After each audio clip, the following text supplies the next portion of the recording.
everyone. Welcome to Live Fridays with me, Jessica, from Jessica Dawn Coaching.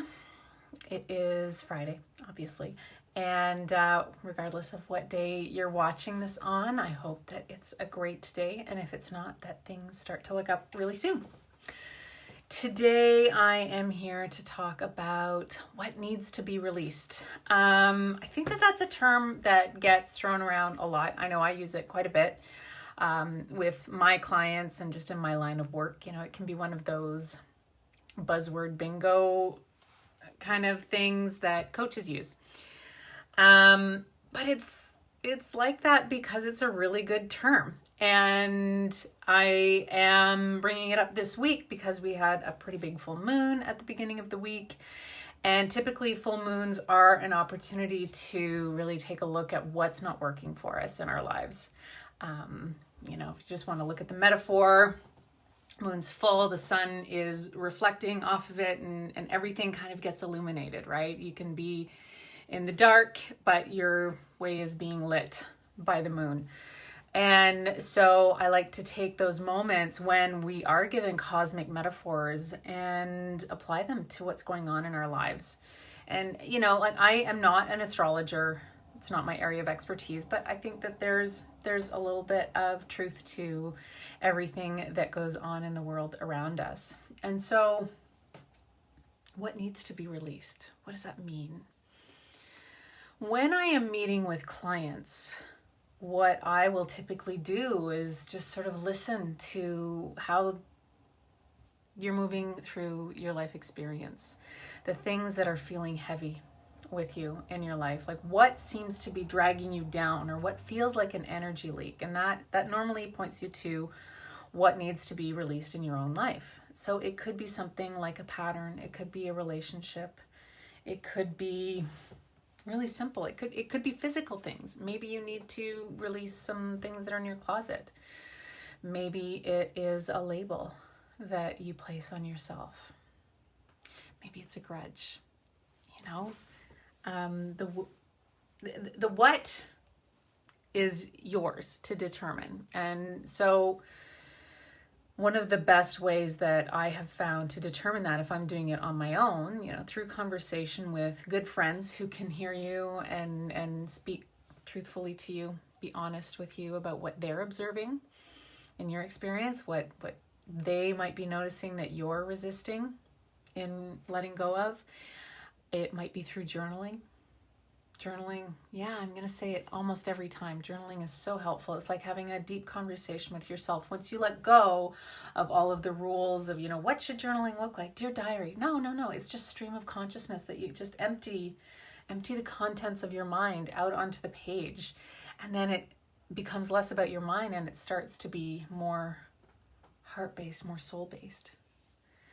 And that allows you to see what's really going on beneath the surface. You know, we've got that facade, that armor that we can typically walk through life with.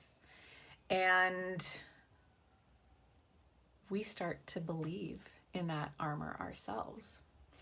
And if you allow yourself to kind of start to just peel that armor back and go a little bit more deeply, then you can see what's, you know, what systems, what stories are running that are due for an upgrade. You know, you upgrade your phone probably more often than you upgrade your approach to life. So how can that shift? How can you do that intentionally? It's possible. I'm curious if anyone watching now is thinking about that, is looking at their lives right now, especially, you know, we have a turn of seasons. That's everyone I know always kind of has a moment of reflection in the shift of seasons, you know, at New Year's. You know, there's all these times during the year. There's not just one. You can always do this. It doesn't have to be season based, but these shifts of equinox, you know, looking at where is the balance? Where can I bring more balance into my life? They're all ways of allowing yourself to slow down. You know, the fall is a time of starting to slow down. And even if you're really focused on big goals and you're in that go, slowing down is always a beneficial thing to do because it allows you to pause and make sure that you are still on the right track, right? Have you ever been driving in your car with the GPS and you think you're on the right route and suddenly it starts to recalibrate and it's like, we actually missed a turn, you know? Even the machinery can get it wrong sometimes. So it's always good for us to pause and make sure, you know, do I still want to do this? Am I still on the right track? Do I still want what I'm going for? Is this still the right approach for me? You know, maybe you're following someone else's approach, but is that really what's in alignment for you? These are all ways to see if anything needs to be released. Sorry. Love to know how this resonates for you. I'm going to keep this one a little bit shorter. Next week's subject matter is intergenerational trauma, keeping it nice and light.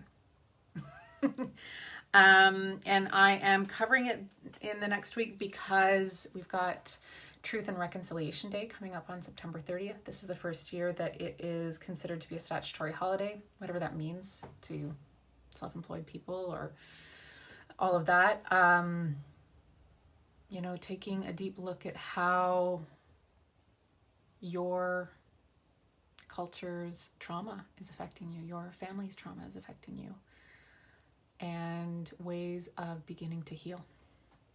So if you have any questions that you want me to address in that, you've got a little bit of time to pop those questions here or, you know, anytime really. And I can, if I don't get to it next week, I can get to it later.